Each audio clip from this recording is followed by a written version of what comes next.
What's up everybody? Welcome back to WooWoo Wednesday. Alright, so I'm excited to do this video because I didn't really film a lot of last week's WooWoo Wednesday because we had to change it since we ended up doing the lower on Thursday. So I'm excited to show you the changes that we made and put into the program.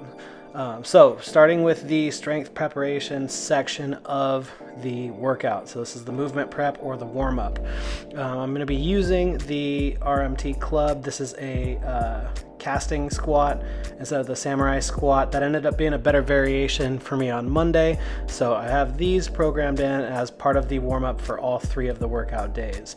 That ends up doing a really good job of helping me to open up my T-spine, my upper back, and kind of get everything integrated in with the hips. So those end up being a great first exercise. As you can see here, I'm following it with, this is the head over foot technique walking practice. I forget what the specific name of the drill is, but I'm basically trying to move in a way to where I am maintaining balance of head over each foot as I am going and kind of landing on each side there. So this is at, I think, either double speed or something like that. I did 3 rounds, some of them faster, some of them slower, but the goal is again to just maintain that center of balance as I go through the stride portion. So then goes into the crawling.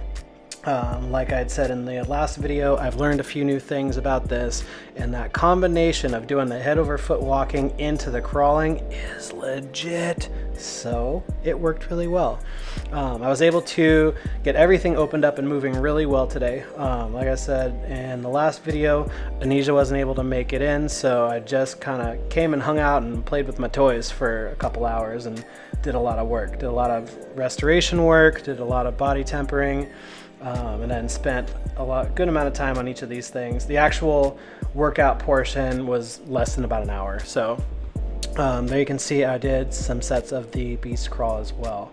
Going into the main portion of the workout, this is the Loco emotional integration portion. Here, what I've simplified is I have cut down to just the things that help build rotational power and integration, and the things that will help directly with running and stride. I cut the volume way back from what we were doing. There's only 3 rounds of this, and there are far less exercises in each one of those rounds. I start with the Royal coil here. Ended up trying it with the RMT club a week or 2 back, and it made it much easier to feel everything line up in position. So you can see the difference in how balanced I look in these as opposed to the ones from, I think, the WooWoo Wednesday video 2 weeks ago.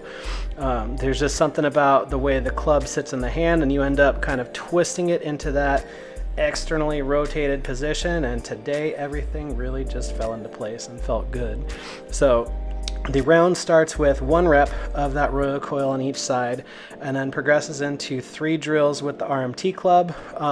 These are the 3 that I feel are the best suited for where I'm at right now. I still have some imbalance between left and right, and you'll see the differences throughout some of the different drills as you see me doing them here.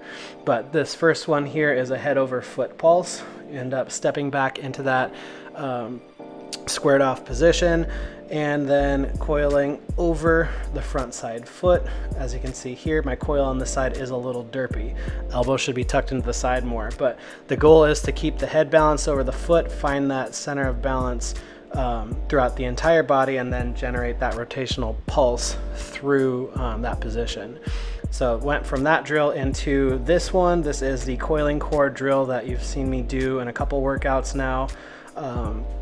This one's starting to feel better again as well, although this side here, the coil to the right side, definitely feels less clunky and a lot more powerful and coordinated, but I attribute that more so to some residual into the shoulders that I'm still kind of dialing in. Here this rep was pretty good, but I think on the second or third one here you can just start to see things not being quite as aligned. Let's see if we can see it in this one. Yeah, that looked a little bit too much on the toes and calves. So again, improving with these here, but the three that I picked end up complementing each other well, and in the sequence that I have, I was able to feel each of them much better from set to set. So from that coiling core swing, I went into the baler. I did a different version of it than I've done in the past. I went and did a little digging on the WEC Method YouTube channel. This is the low to high baler. That again, I'm not doing great, but I'm doing okay at. The reason I switched for this one is with that long arm position, it's actually easier for me to feel my lats. What I need to get a little better at is finding that loading into the leg and into the hip. I did an okay job at that on some of the sets, and some of them were not as okay, but I at least am feeling some of what I'm supposed to be feeling in the movement. So that combination of going from the head over foot pulse into the coiling core swing into this baler here, they feel really good going one after the other. So I like the combination and I decided to keep it that way. Going from the RMT swings, I then have the circuit resolve with some time spent with the RMT rope. Here you can see I hopped up onto the WEC steps, and my goal here is to then take that head over foot and that coiling that I just encouraged with all of the drills that came before this on the RMT club, and start to put it into something that's more fluid and just let that kind of coil pattern move throughout the entire body. So again, some of these reps here are better than others, but the idea was to just build on the same patterns that I trained for the exercises before and do this into something that is more floaty and less explosive and intentional. And it worked really well. After this, I wanted to try out a new movement that I also ended up seeing when I was looking up how to do some of the other club drills, because I just kind of forgot them. I found an RMT crunch with a twist with the club, so I included that one here. I ended up supersetting that with the double down pulse with the pulsers. I had it written down to do that as a superset with the running sets, and that just didn't seem like a great idea anymore. So I hit this RMT crunch with that twist and reach into the pulsers, the double down pulse work, and then after that I supersetted the head over foot walking into the running sets. So that I think I'm going to keep the same. I think the head over foot into the running makes a lot of sense. It really helps groove that pattern. I did the first 2 laps of running without doing that first, and I just wasn't landing correctly on my feet. It felt like a lot of impact, and so I was like, all right, maybe I'll try a set of those and then just run it out from there. Way better, way better. Immediately felt more balanced, was moving a lot faster. I was starting to feel some power coming from my lats.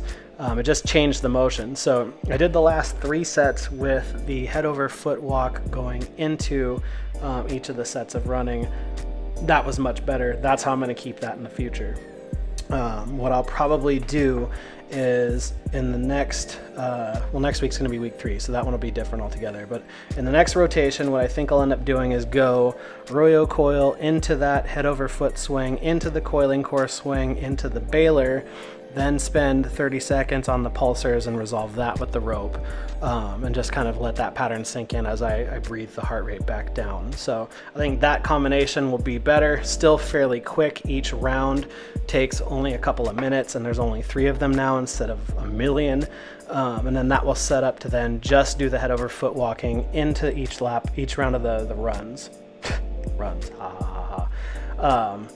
But yeah, that I think is going to be a lot better. So that's what I did. Let's see, RMT crunches here. Got some head over foot walking into some running. I did 5 total sets, or 5 working sets of the run. Like I said, the first 2 without the head over foot. The second 3, or the next 3, were done with the head over foot, superset into the run. Even on the lap backwards, I did a few steps of that. I did the first set without the pulsers, second set with, third set without, fourth set with.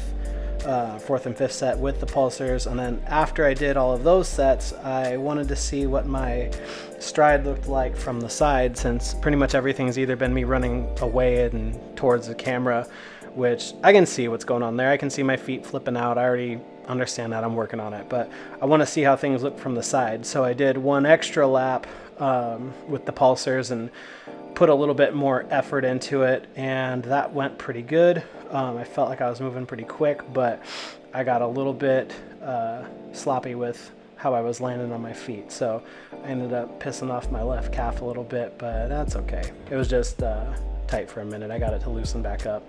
Overall, since I'm running out of things to really say about this workout, I'll probably just let the rest of it play through. Overall, the things that I learned, balance is a huge one, especially with regard to head position for me, because so much of my tension and everything is up into my neck and traps and in my forehead. So keeping up on those things is huge for me. Neck mobility and just doing some neck movements probably daily is a good idea for me. The other thing that I noticed is that a lot of the clunkiness with my stride, or my ability to run, or my sensations I get while running, is more related to balance because of head position again.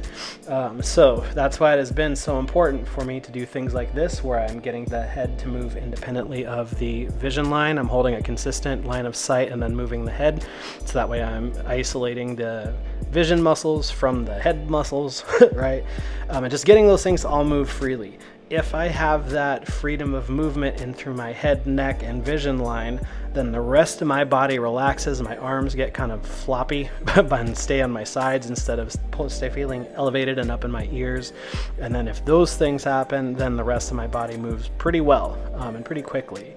So I've got some thinking to do as far as that. I probably will just add a little bit of neck work in each day just to kind of get those things loosened up. But that's what I learned. That is it for WooWoo Wednesday. At the end of that, I spent about 10 minutes playing with my balls. So here's what that looks like.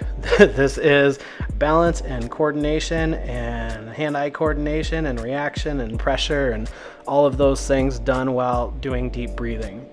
So this was my cool down, a little bit of a game, things that involve balance and proprioception and all of that. So maybe I'll talk a little bit more about that next time when I do some more of it. But this is how I am cooling down and finishing off all of the WooWoo Wednesdays, at least for the next couple weeks. So that's it. Hope you enjoyed the video.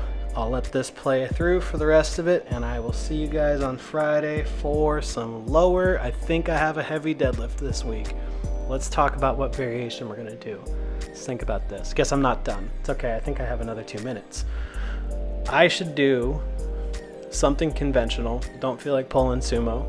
I'm gonna be supersetting it with a plyo jump, so that will make sense with the close stance. Either probably a broad jump, I think will make more sense. I need some speed, so I could probably pull into heavy chain or bands. Or I could pull off of some mats again. Nah, I did that already. I don't need to do that. So I think Friday what we'll do is a heavy deadlift into bands. Maybe off of 2 mats or something like that. That sounds good.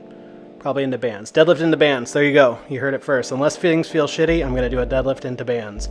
That is it. See you Friday.